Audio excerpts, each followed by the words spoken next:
Did we really used to get up this early just for cartoons? It's not just cartoons, it's Kids WB. Don't you mean Vortex? I'll pretend I didn't hear that. Hey, where the hell is Critic? Isn't he supposed to be kicking this thing off? Nah, let's just start without him.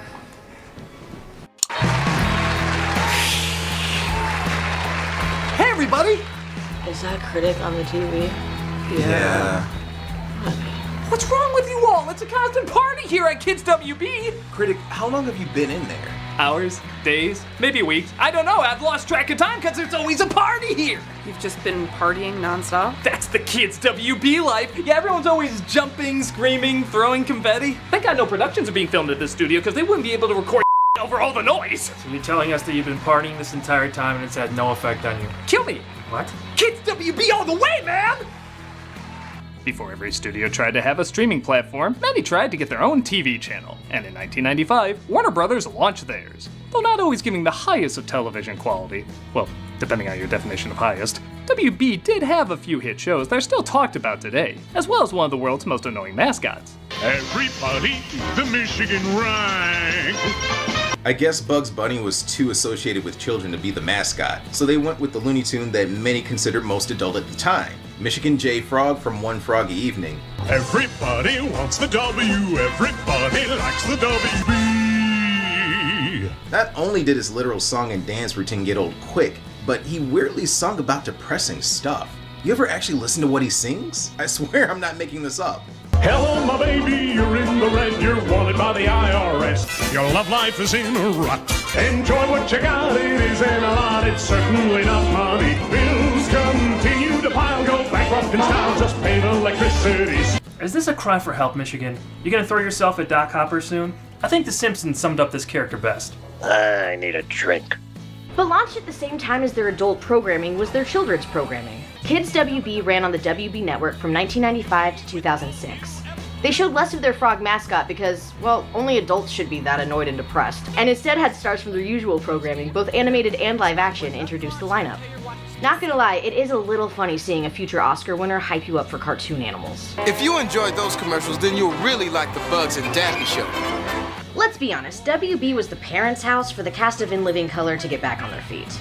In some respects, Kids WB left an even bigger impact than their adult shows because it combined what worked on other networks like Fox Kids and combined it with some new styles and ideas, both from America and from Japan, introducing a lot of kids to their first animes. Hey, what do you got there, a rabbit? It's a Pokemon. There's a ton of shows we grew up with and are ready to talk about, so let's get cracking. Because here, the party never stops! Critic, are you sure you're okay? Jesus, get me out of here! Nobody should party this much while just randomly turning to the camera announcing the schedule! Well, how do we get him out? I got an idea. Critic, read the text message that I'm sending you. Coming up next, me on the couch. Oh, nice. Damn, I sent you an email about not wearing the same thing as me! Now I gotta change it. Go, say the thing. This is Kids WB! WB! You can call me Ed, and you can call this Kids WB. Matthew Lawrence here to tell you you're watching Kids WB. Please don't go. It's great having you here. Nick Freno, da-da! And this is Kids WB. What does the WB stand for? We're back! He's been compared to Elvis Costello, but I think Huey has a far more bitter, cynical sense of humor. Daffy Duck hasn't let the fact that he's a big-time movie star go to his head. What the is even that? Now keep in mind, we're not going to be able to talk about all the shows. Just the ones we grew up with. Or the ones that left the biggest impact. So let's not waste any time. I'm literally saying this just to waste time. Let's look over the shows that we've discussed before. Okay, so I've talked to death about what I guess you could call the Spielberg-Ruger collection, sometimes with Tom Ruger and others who worked on the shows, so I'm gonna do a bit of a lightning round here. Animaniacs, for the most part, was the same here as it was on Fox Kids, but there was a feeling it could go a little further.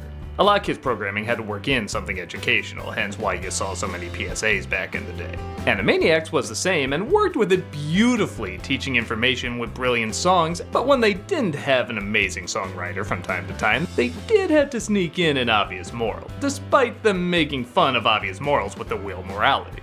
Kids WB seem more relaxed with all that, allowing them to push back at forced messages, which honestly can be kind of refreshing by today's standards. I like the recent reboot fine, but their hammered-in messages clearly wanting to save the world does comically clash with the writing on Kids WB. Why can't our elected leaders just pass laws to strengthen pollution regulations, promote renewable energy, and hold fossil fuel companies accountable? Let's take the car. We'll have to stop and fill it up, though. That pig sucks gas like it's water. There's plenty more we can be doing to reverse climate change, like wasting less food and water and switching to energy-efficient appliances. I think I'm gonna go chop down a Christmas tree and put it in my house to decorate. We've actually been significantly less naughty ever since the mysterious disappearance of Hello Nurse and Minerva May. A handshake is how we say hello. Would you like to see how we do it? Good night, everybody. I think because they were officially on the Warner Brothers network, they may have been encouraged to make fun of Disney a little bit more, as I swear more parodies popped up, but I could be wrong. Animaniacs was and still is a staple of quality. Their side characters, Pinky and the Brain, got their own series that ran for 3 years. A damn decent run for an animated spin-off. The classic Mouse and Mouse duo proved to have a lot of possibilities and introduced new plans to take over the world, as well as new characters to foil them. They were eventually given another spin-off, Pinky, Elmira, and the Brain, which, I'll be honest, isn't as bad as it sounds. It's not great, but it's better than it has any right to be. I did an episode on that too if you want to check it out. Freakazoid was the first new Spielberg show to premiere on Kids WB, and I think you could argue was the beginning of troll humor in children's cartoons. It leaned much more towards the writers just writing whatever odd jokes were on their mind and not really caring if it tied into the story or if it even had a story.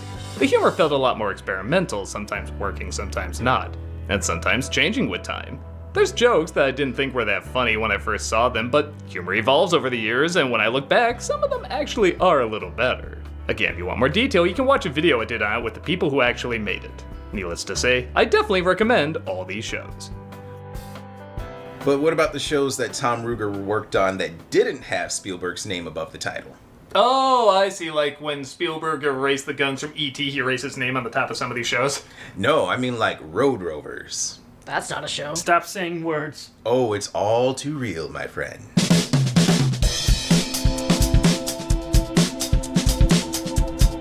Road Rovers was very different. The series follows the adventures of a team of 5 superpowered anthropomorphic dogs known as Kano Sapiens. It was the next in line of the wide and varied TMNT clones ready to cash in on the popularity of anthropomorphic crime-fighting superheroes. Hey, Ninja Turtles ripped Street Sharks off, okay? No, Walter, no. But they did. We are not having this conversation again, Walter. But it's awesome. Except it's the 90s, so the cash-in is extreme! It was fine for what it was, with hijinks and action distracting enough for a then 6-year-old like myself. The name is Mr. Puffy Lips, but you can call me an ambulance. Featuring the talents of Michael Richardson, another one of my inspirations, along with Jim Cummings, Tress MacNeille, Frank Welker, Jess Harnell, and many others, this show had quite an entertaining cast. The jokes and plot had enough charm to complement the camp of its premise. The humor is very dad-based and works well for the bouncy energy one would expect from a pack of dogs. Achtung! Who's the babe? She's not a babe, okay? So back off. Ooh, Tachi, Mr. Tachi. It was insanely short-lived, only spawning 13 episodes, coming to an abrupt end due to the events surrounding a lawsuit over its idea. When will dogs stop suing people? Don't nod, you don't know what that is. Coming to an undisclosed conclusion, the future of the franchise remains a mystery. For what it was though, it was a fun little adventure that's grown a little bit of a following. If it ever came back in the future, you bet I'd definitely check it out to see what they've been up to. Okay, but how about some superheroes that wear capes and aren't dogs? You anti-canites! What?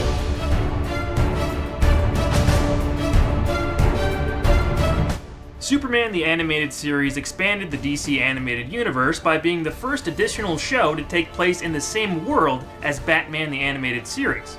It was also the first time Supes got his own animated program since the self-titled cartoon from 1988. And how was that show? It... Thanks for impersonating me, Dad. exists.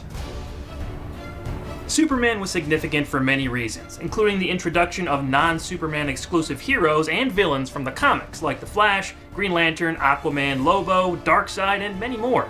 This laid the foundation for what Justice League and Justice League Unlimited became in the mid-2000s.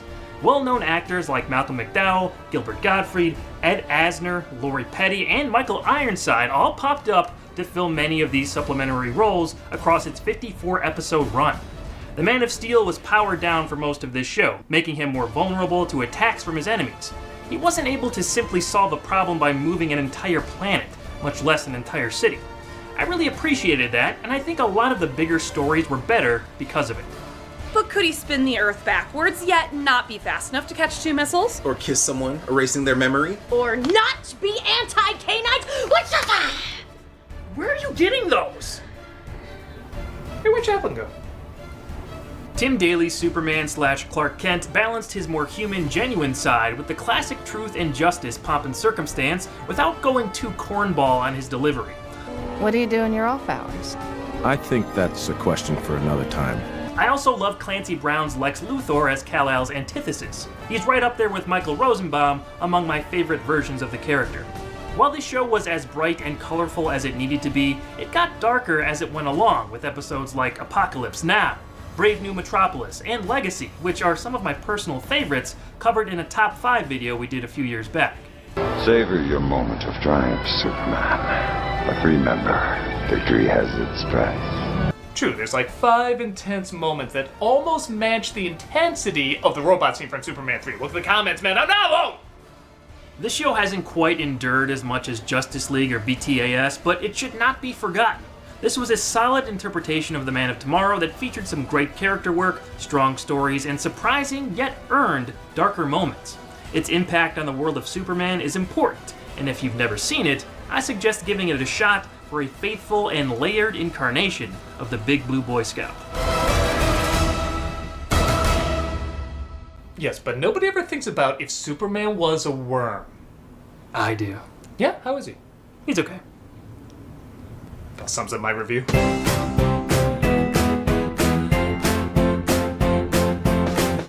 Earthworm Jim is one of the most unique game franchises ever. With its surreal humor, imaginative visuals, get out of here! And enjoyable gameplay, it's hard to find another series like it. So, when they made a cartoon series on it in 1995, everyone had the same reaction. It's good. I feel bad saying that because it gives the impression it's not worth checking out, but it is. Just don't expect something as bad insane as the game. But, you know, still a little insane. The very loose story centers around the space traveler Earthworm Jim and puppy sidekick Peter, trying to defend the galaxy against all sorts of strange baddies. That's about all there is to it, and honestly, sometimes it doesn't even follow all the way through with that. Kinda like Freakazoid, they focus more on just throwing strange jokes at you, but the jokes are pretty funny and memorable. I'll solve this problem with my 4 hyper-intelligent brains. I'm hungry. I'm cold. I'm itchy. Where are the girls? While I wish Jim had more of a southern voice like they hinted he had in the game, Dan Castellaneta does a fine job playing him as an Adam West type with the voice of Genie having just eaten Homer Simpson. Quick, little buddy! Whip me! Whip me! I beg your pardon? Use me like a whip! Oh, right! The dark edge and over-the-top animations replaced with brighter imagery and a more restrained style, but the out-of-nowhere tone shifts and story abandonments just to do something silly does make it unpredictable. I just have to respect a kid's show that quotes Dune whenever it can. I must not fear. Fear is the mind killer. Fear is the little death that brings total oblivion. I respect quotes from Frank Herbert's other works. Like what? Star Wars. If you're looking for something that's not 100% Earthworm Jim, but say 60% Earthworm Jim, then check the show out. Because it's better to have 60% Earthworm Jim as opposed to 3% Earthworm Jim. Yeah, sorry, I really hate this game. Groovy! Thankfully, games have nothing to do with our next show. Still not a fan? No, it's fine. Y'all just talk about while I watch the South Park episode making fun of it. Boomer. You're a boomer! Literally not. Pokemon Mania. Should be Pokemania! I thought you were watching South Park! I thought you shut up! Swept the world in the late 90s and early 2000s. It has continued to be a cultural phenomenon for decades after its initial release. Premiering in February 1999, it follows the journey of young Pokemon trainer Ash Ketchum, who leaves his home to be the very best like no one ever was. Bow, bow, bow, to catch them is my real test. To train them is my cause. South Park got one of them shoe, ha ha! Ash wants to be a Pokemon master. Pokemon are pocket monsters, creatures that can be caught and trained in battles to evolve and become stronger. In order to be a Pokemon master, Ash must first defeat gym leaders to earn their badges in order to compete in the Pokemon League tournament. Every trainer begins their journey with a starter Pokemon. Ash's choice was the adorable and iconic Pikachu. Add to the mix Ash's friends Brock and Misty and the flamboyant Jesse and James of Team Rocket to make a memorable cast of characters.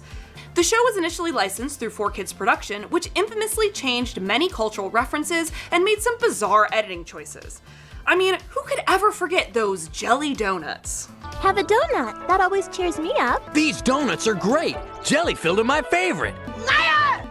Liar! However, it did give us one of the greatest theme songs ever, so pros and cons. The power that's inside Pokemon, gotta catch 'em all.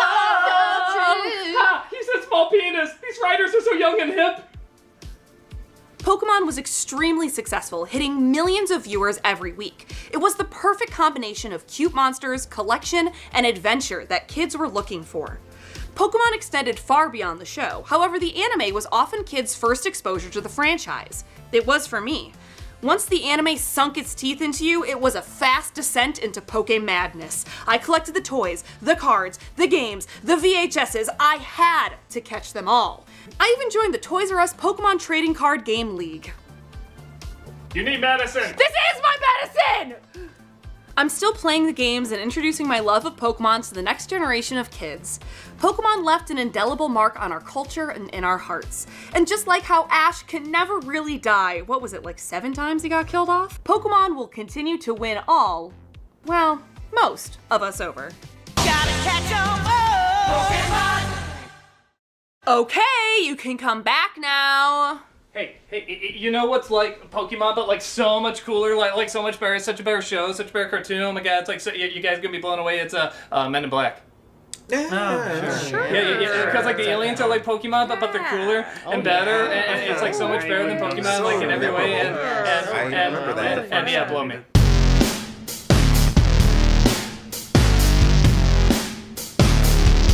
I don't know about you, but after I saw the movie Men in Black, pretty much all my friends were asking, so when do you think there's gonna be a cartoon show?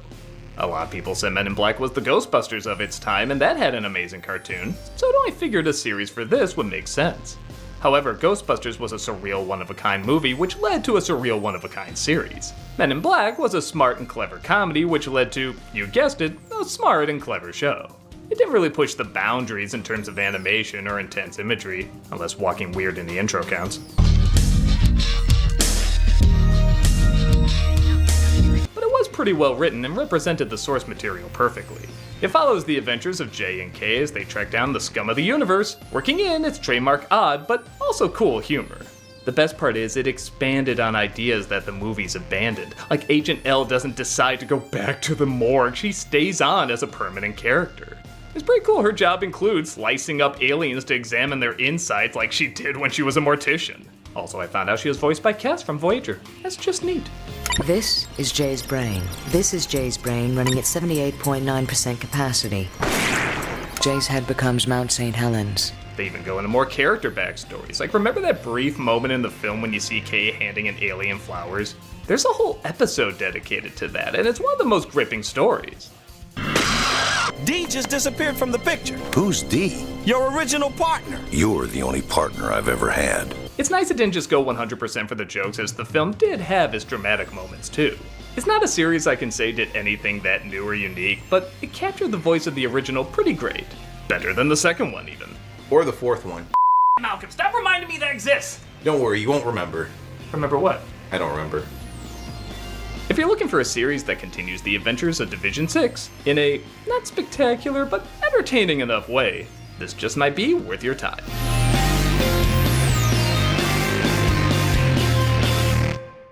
X-Men Evolution. What about it? I don't know, I just wanted to talk about it and I didn't have a transition. Well done.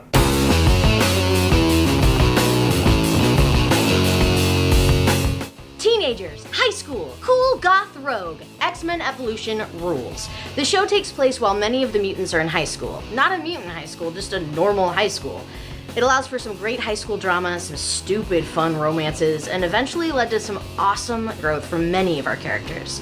I'm not sure if I saw this show at the perfect time or if it really was flawless, but it left an impact. Also, Nightcrawler is so great in this version.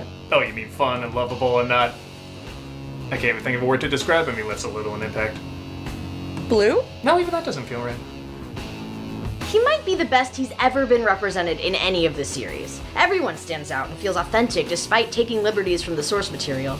Also, the orange and black Wolverine suit is so slick. You can't stop the Juggernaut. Forgive me for trying. This is the most early 2000s show that you could ever watch. It should be put in a time capsule to show people in 1,000 years what this time period was like.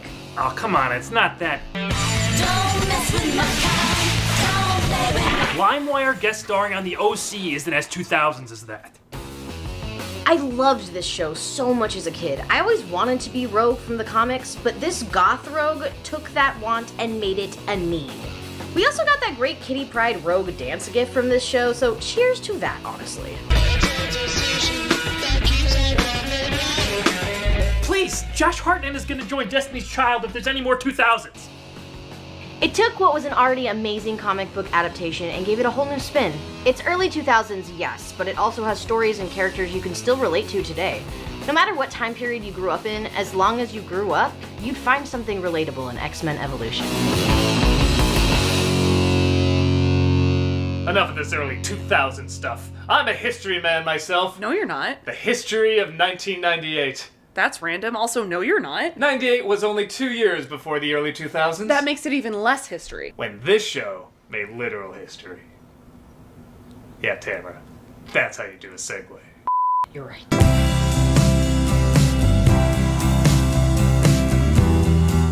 Hysteria was another Tom Ruegger-produced show. It was trying to be a sketch comedy series like what SNL is, but used to educate kids about history. Think if all the educational songs in Animaniacs had their own show. Once again, this was done to meet FCC requirements for shows to be educational, and to its credit, it is a noble attempt. There are a lot of great songs and clever ways they teach kids history, my personal favorite being a tour guide named Misinformation who, you guessed it, always gets her facts wrong. It had a good energy and good animation, but the problem was it didn't really have solid characters. Father Time was the host, who was just sort of a generic nice guy who sometimes lost his temper. There's a big fat baby, literally called Big Fat Baby, who, you guessed it, is just a gross big fat baby. And then there's the kid chorus, who usually just had one joke about each of them, the worst one being Loud Kiddington. Can you guess what his shtick is? Hysteria! The War of 1812! Modius! Aprilus! Maius! Junius! How dare he steal your thing? It's hard not to admire a show trying to teach something in a creative way, but with shows like Animaniacs or even Carmen Sandiego, the facts were taught better because they wrote for the characters first. They gave us stories and people we'd like to watch even if they weren't teaching us anything. I don't think I would be checking in on these characters anytime soon. Sextilis! September! October! Oh, man. I will admit though, I think this is made for a much younger audience, and if I was a little kid, I'd probably get into all the funny voices and screaming. Pretty good. I'm so hungry I could throw up twice. It wasn't for me, but it was a noble attempt at a noble cause. Hysteria! Hysteria! Wait, didn't Tom Ruegger also work on Batman? Yeah. See, that's how you segue, Tamara. Wait, he didn't work on Superman, though. Neither did you. My life is over.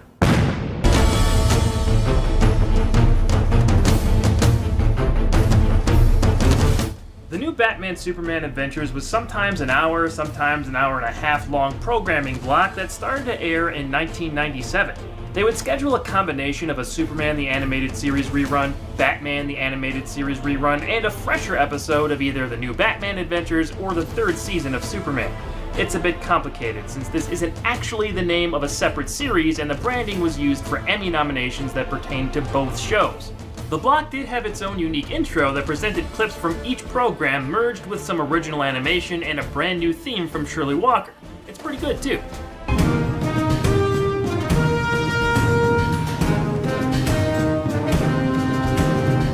Bumpers, commercials, and even the end credits were specially made for this packaged time slot. The crossover episodes between Superman and Batman are more associated with this title, so let's quickly mention them. The only Batman episode that a Superman character showed up on was Girls' Night Out, where Supergirl teamed up with Batgirl to take down the consolidated threat of Harley Quinn, Poison Ivy, and Livewire. I just reviewed it for Batmay, so check that out for more info. On the Superman series, Nighttime saw the Man of Steel disguise himself as the Dark Knight and team up with Robin after Bruce goes missing. A bunch of the Caped Crusaders villains get to make appearances, and we get to see Superman beat up Bane under Batman's cowl. It's a great moment. The best example of these crossovers is, of course, the world's finest three-parter that introduced Batman to Kal-El and saw Lex Luthor join forces with the Joker. A lot of people know it mainly under its home video release name, the Batman-Superman movie, but they are officially episodes of Superman TAS. It's some of the strongest stuff to come out of either show, and you should go out of your way to see it if you never have. Regardless of the somewhat confusing nature concerning this title, these two characters united for some notable adventures that would continue on for years to come. Ah, good times. Well, I think it's time to take us out of the past and into more modern times with Static Shock. What year do you think it is, Malcolm?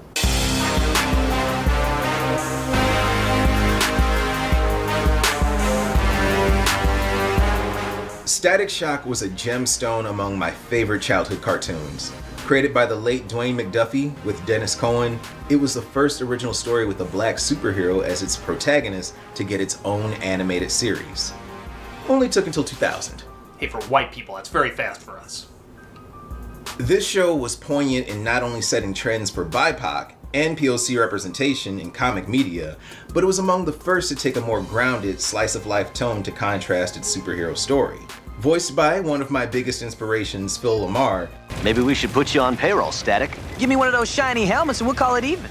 Virgil Hawkins is a high school teen who develops electromagnetic powers after his town suffers from the effects of fallout from a nearby chemical plant explosion called the Big Bang.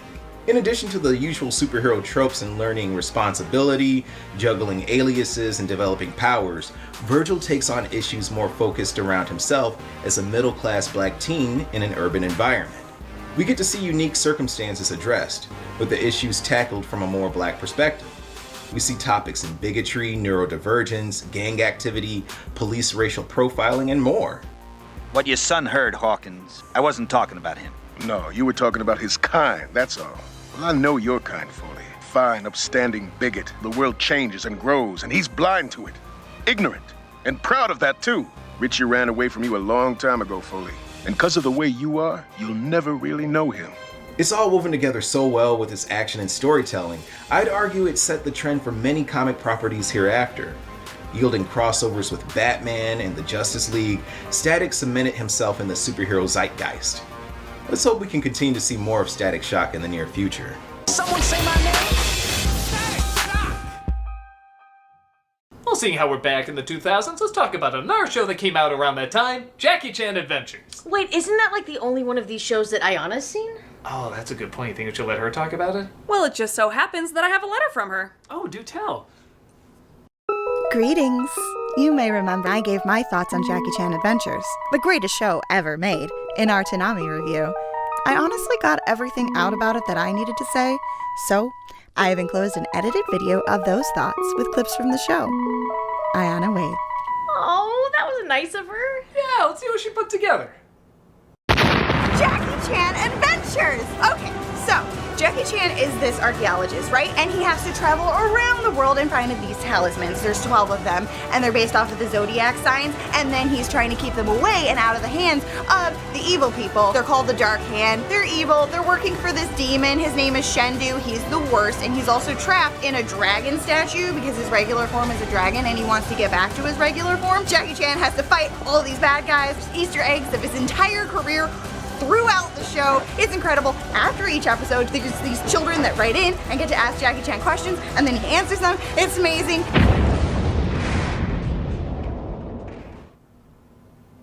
Dude, none of our videos were that cool. I want to be Jackie Chan Adventures. She had like explosions and stuff. Heather, does your next one have explosions and stuff? No. Well, what do you have? Shame! Doug plays Jedi Survivor every Friday on Twitch. We also have content 5 days a week. Hope to see you there.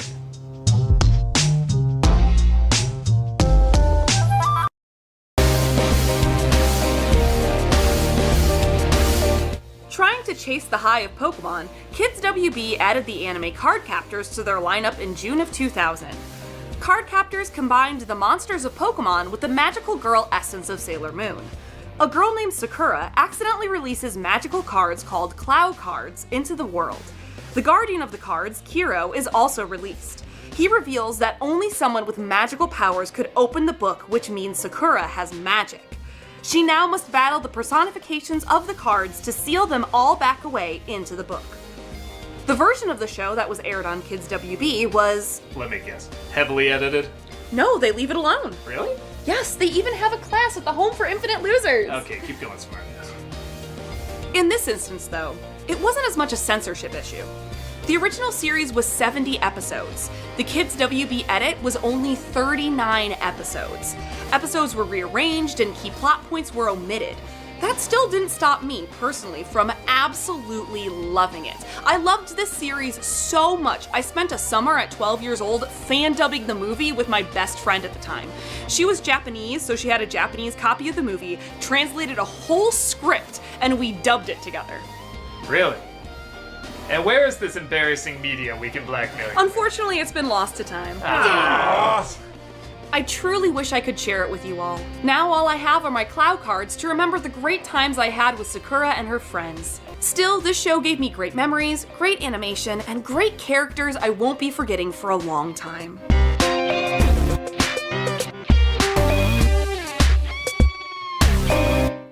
Scooby-Doo! Pow! Now that's how you do a segue. Yes, very good segue.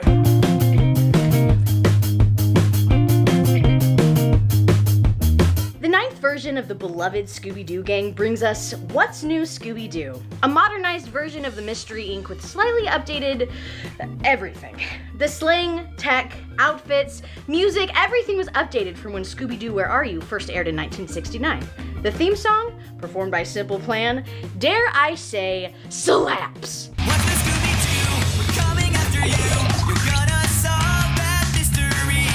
I just can't believe that Scooby was the culprit all along. Right, Amanda?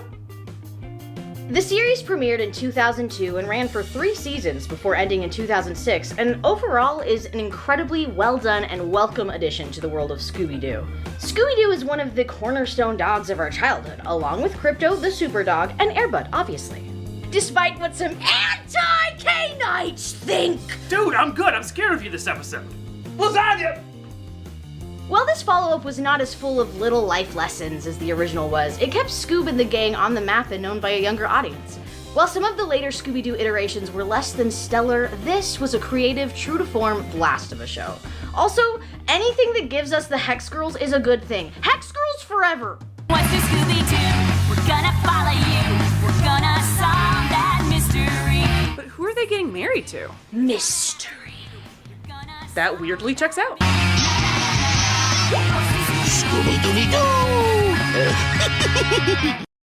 So, Tamara, now that you're so good at segues, could you maybe come up with one for Batman Beyond? Yeah, just say you're doing Batman Beyond. Oh, that works. Batman Beyond!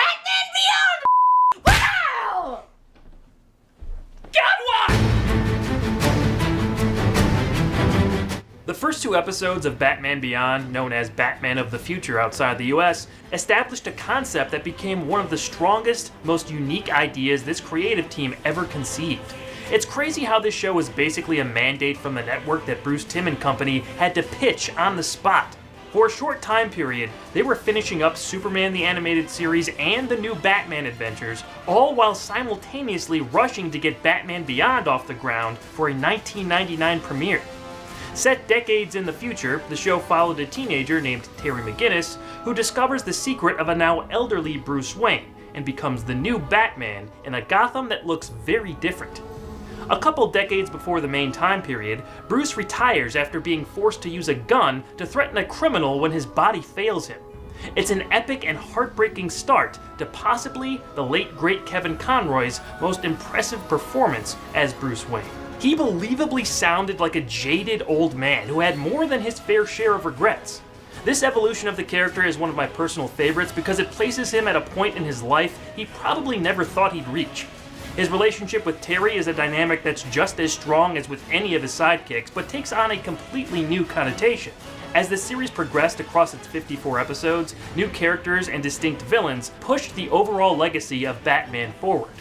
Most of the creative decisions were excellent additions, considering we were seeing the bookend to a continuity with so much history behind it. Now, not everything worked. The romantic relationship between Bruce and Barbara has aged like cheese, but pretty much everything else has held up exceedingly well. Comics, the Batman 75th anniversary short, and a phenomenal animated movie have done a lot to display this show's staying power.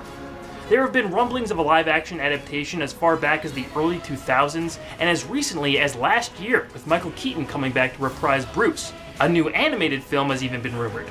Time will tell if any of that really happens, but the fact remains, Batman Beyond is a once-and-future classic. Plus, it stars Will Friedle. How could it not be good? You know, it's amazing. In one short day, I managed to earn the socially challenged rep that took me a lifetime to cultivate back home.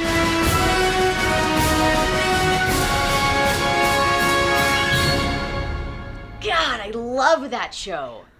Have you ever thought about doing it for Bat May? Wait, it could be called Bat May Beyond.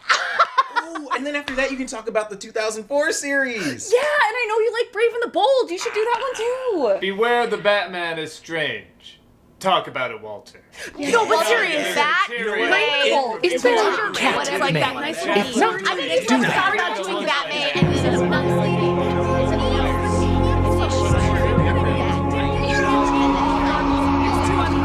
Ozzy and Drix was a show based on the box office laws. Ozzy and Drix continues the stories of Osmosis Jones and Drix, who are this time in the body of a boy named Hector, rather than a dying Bill Murray. Do you mean comedically or physically? Yes. For a show coming off of a major motion picture bomb, I have to admit, this series is much better than it has any right to be. Okay, it's not great, but the voice actors capture the charm of the original actors. Knife flashing before eyes. Sorry, man, can't help it. Gotta go. The budget for this type of show seems put to good use, and it actually does teach you a little bit about the human body. I think two big advantages the show had was, one, getting rid of the live action segments with Murray, which still feels weird to say. Them angels and elephants really threw him off course. And two, it got legendary producer Alan Burnett on board. Yes, that Alan Burnett. About as much effort as you can put into an idea like this was appropriately applied. And they really did make this world interesting in a unique way that evolved the creativity of the original. I don't know, I really thought I was gonna hate this, and I thought it was alright. I guess that's not a glowing recommendation, but if you've seen some of the worst moments in the movie, you know it's still pretty impressive.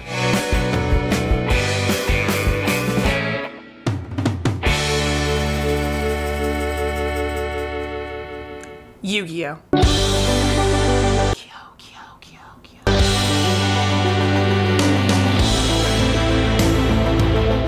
In 2001, Kids WB continued to cash in on the Pokemon craze with an anime called Yu-Gi-Oh! Spelled with an exclamation point. That's very important. Yu-Gi-Oh! Centered around a boy named Yugi who plays an in-universe card game called Duel Monsters. Duel Monsters, to simplify, is kind of like Magic the Gathering and the Pokemon trading card game combined. So the worst of both worlds. You can go to hell! Okay, Straight to hell! Thank you! Yugi also owns a special artifact called the Millennium Puzzle, which he solved. The puzzle contains the spirit of an old Egyptian pharaoh that becomes Yugi's alter ego. After defeating the best duel monster player in the world, Seto Kaiba, Yugi goes on a quest to solve the mystery behind the Millennium Puzzle and the power it holds. On the way, he encounters other Millennium items and of course plays a ton of duel monsters. Yu-Gi-Oh! Was almost presented as a more grown-up Pokemon. The card game felt more complicated. It felt more action-packed with higher stakes and a darker tone. This anime was also licensed by 4Kids and similar to Pokemon underwent some heavy editing. As a kid, the editing here was more evident, with invisible guns and talk of sending people to the Shadow Realm instead of death threats. Even though many people did compare it to Pokemon, Yu-Gi-Oh! Had a unique style and concept. The anime of course had a card game that I obviously played too. I was drawn to Yu-Gi-Oh! Because it felt deeper and more complex than any of the other monster animes I had enjoyed before, such as Pokemon, Monster Rancher, and even Digimon. It didn't hurt either that I had a huge crush on Seto Kaiba. Fruity anime boys were my type in middle school. Ooh. Oh god, he is dreamy. The series may not have left as much impact culturally as Pokemon, but it was endearing and entertaining to many who felt they were starting to outgrow Pokemon. And though not as big, it still has a massive following all these years later. And for good reason. Oh, it's cool. The next one's Baby Looney Tunes, and clearly none of us have watched that.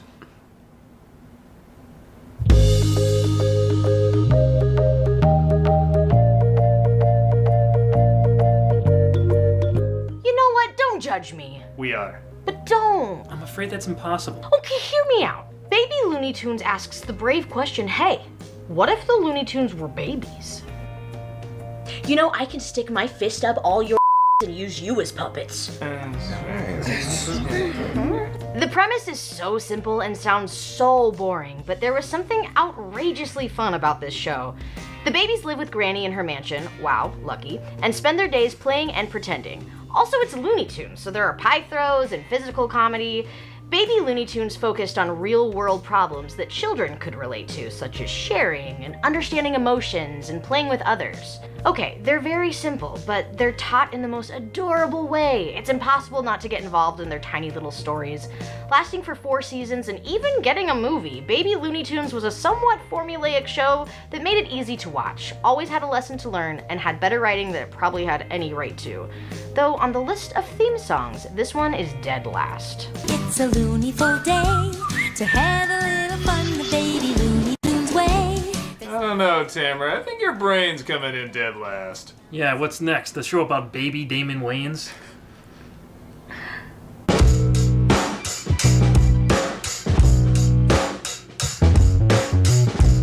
Okay, going back a little bit to 1996, Wanehead was another short-lived animated original on the Kids WB lineup. The story is a retelling of Damon Wayans' childhood in the Chelsea neighborhood of the New York City borough of Manhattan. It features the voices of the Wayans brothers, John Witherspoon, Gary Coleman, Frank Welker, and then rising child star Orlando Brown as the lead, Damie Wayne. Despite a recognized and respected cast, the show saw low ratings and ended prematurely. Each episode featured the comedic spirits of the Wayans family, but with the TV-wide rating, their talents were severely undercut. And looking at the credited writers on the show, it looks like the Wayans were more so referenced rather than doing any writing themselves. And it shows, unfortunately. I wanted to like this show more. Even my parents were excited for when this show came out, but it couldn't hold my attention or anyone else's, sadly. It'd be nice to have this project re-envisioned with Damon Wayans more involved in the show's writing, but as it stands, it'll be remembered as that one Wayans Bros cartoon. The idea was kinda cool, but the execution, not so much. Speaking of Batman Beyond... We in no way were. Quiet! Brilliant segue coming. Let's take a look at another spin-off.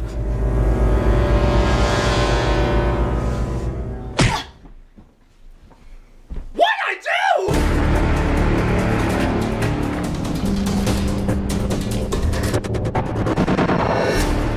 It's the DCAU show that nobody remembers, the Zeta Project. Spinning off of the Season 2 Batman Beyond episode Zeta, this series followed a tactical synthoid built for the National Security Agency to impersonate enemies of the state and kill them for gaining information. Eventually, Infiltration Unit Zeta grows a conscience and refuses to carry out his ordered executions.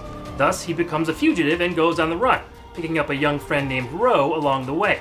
Together, they try to find Zeta's original creator in hopes of uncovering the answers to his growing sense of morality and prove his innocence to the NSA, who thinks terrorists have reprogrammed him to be a danger to the populace.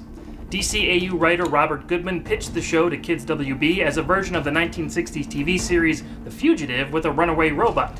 He was at first hoping to make it even darker than Batman Beyond and explore deeper themes. While the network ordered the series, they saw it as a way of drawing a younger demographic.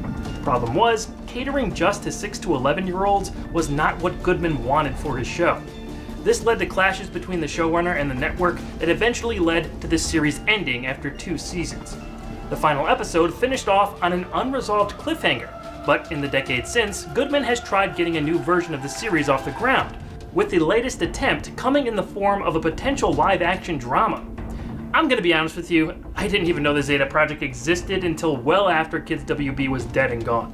I knew that Zeta came back to Batman Beyond in Season 3's Countdown with a new look and Ro at his side, but I had no idea that he had his own show. So I did some background research in addition to watching a few installments. From what I saw, the series wasn't bad. I could see what the show wanted to be peeking through the network's mandatorily bright surface. I was always planning on watching it to complete my DCAU viewing experience, but now I'm not as worried about being bored the entire time. Don't get me wrong, the animation and music aren't very good, a clear downgrade from most shows in the same universe, but there is a charm that's apparent in the little I saw. We'll call this a pleasant surprise. I definitely want to hear if any of you remember watching this show when it aired. What did you think of it back then? As for the here and now, the Zeta project will likely continue to remain in general obscurity.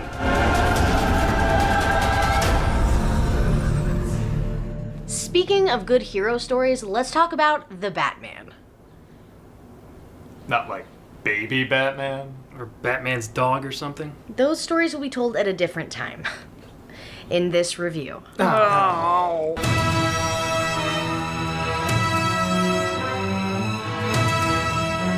The Batman is an underrated, hopeful version of the Dark Knight with a unique style of his own. Being the first animated Batman story after Batman Animated Series universe, this show had big bat boots to fill.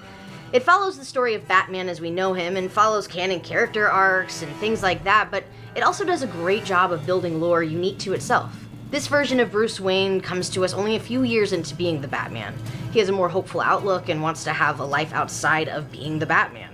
He meets villains for the first time, and by the end of the show's 5 seasons, his character arc has led him closer to his gruff older self. The villains in this show especially shine. Mr. Freeze is so cool with his ice head. Maybe my favorite iteration of the Riddler. Clayface?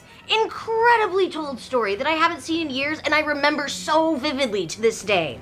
Hot take, but maybe one of the best Jokers ever. Kevin Michael Richardson is a wildly underrated Joker. His Joker's so scary, so yucky. The huge orange teeth, the green wild hair, the scary huge red eyes. He's such an interesting and uncomfortable character to look at, and it's awesome.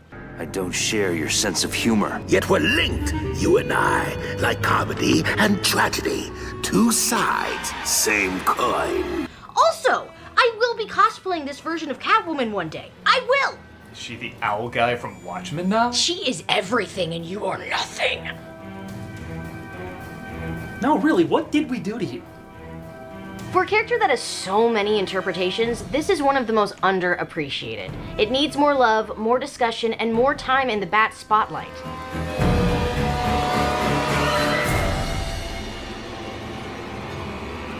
Don't worry, the Looney Tunes will pick up where this dark, edgy story left off. Right? I wish I wasn't.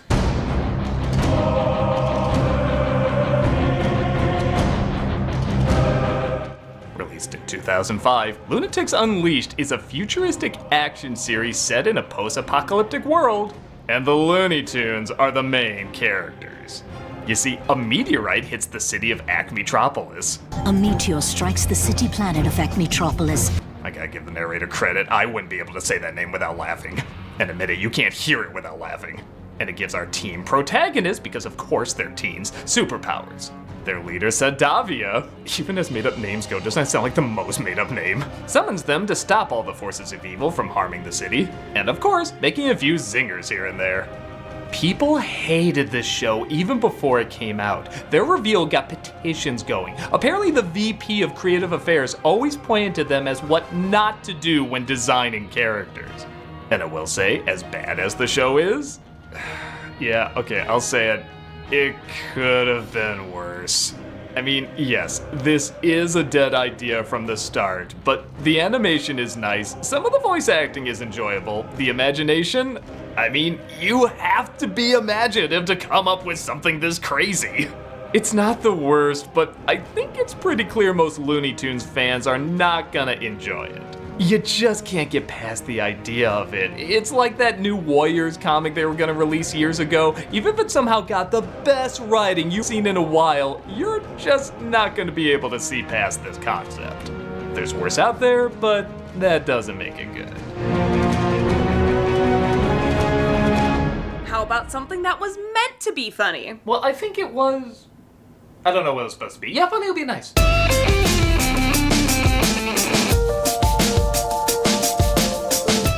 Mucha Lucha entered the ring of Kids WB on August 17th, 2002. The premise is pretty simple. It's about three friends, Ricochet, Buena Girl, and the Flea, who are students at the foremost, world-renowned International School of Lucha! This world uses Mandalorian rules, so no one takes their masks off. Ah, Mandalorian logic. People also highly value and hone their signature wrestling moves.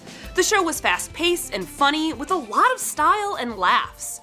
By the time this show was premiering, I was in high school, but I was still drawn to watching it with my little brothers because it was so engaging. It also holds the honor of being one of the first broadcast animated television shows to be fully animated in Adobe Flash. Whoa. Actually... It totally shows. It totally shows, but it's still interesting. Although it was considered a hit by the network, it was never quite as popular as it should have been. This gem holds a little masked place in my heart. It's a very strange but memorable step inside the ring. Okay, it looks like we have only one show left that one of us saw, and it's...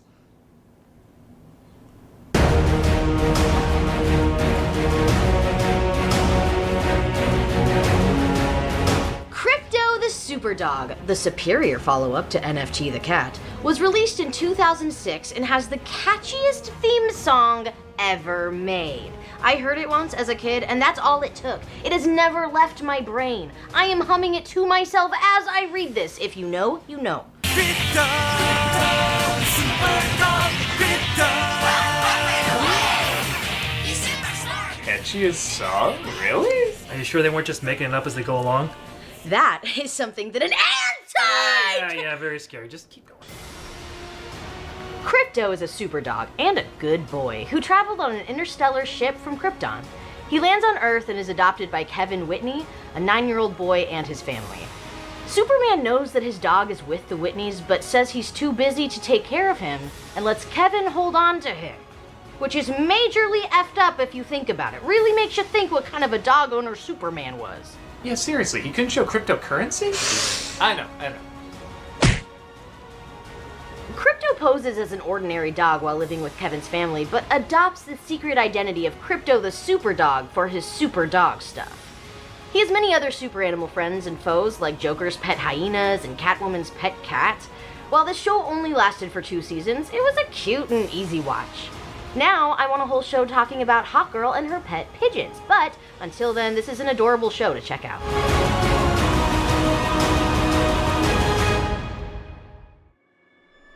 In 2006, the WB network merged with UPN to create the CW. While Kids WB technically survived a little longer, it didn't make much sense to have something called Kids WB on a channel not even called WB. In 2008, Kids WB officially shut down. Even the frog took a bow when the writing was on the wall. It eventually became CW for Kids, which was later replaced by Toonzai, which was later replaced by Vortex. In 2008, it was relaunched as an online network with 5 sub-channels. It just wasn't the same.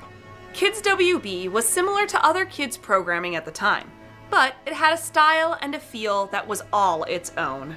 It allowed both old and new ideas to grow and become something that would leave an impact on several generations. Whether meant for younger kids, teens, and even some adults, it seemed like there was something valuable for everyone in this lineup. People still look fondly on it years later and continue to talk about the shows and characters that'll continue to live on in people's imaginations. It was something we were all lucky to experience, and we thank all the artists and storytellers who worked their off to bring it to us. You all truly knew how to keep the party going. I'm the Nostalgia Critic. I remember. I'm sorry, we're really tired.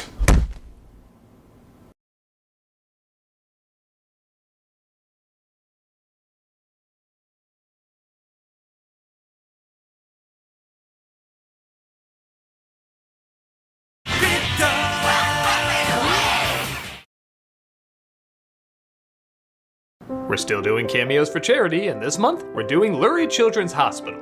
They understand that caring for kids takes more than medicine. From diagnosis to treatment, it requires compassion and understanding that kids do best when they get to be kids. With a team of world-renowned pediatric experts and kid-friendly care, there's a reason they're ranked #1 children's hospital in Illinois. So if you want a cameo of me saying happy birthday or good luck or whatever, click on the link below and be giving to a good cause. If you're like, no, I hate you and everything there is to hate about you, well, check out this wonderful place anyway. The great people that do great work, and you can help them in a great way.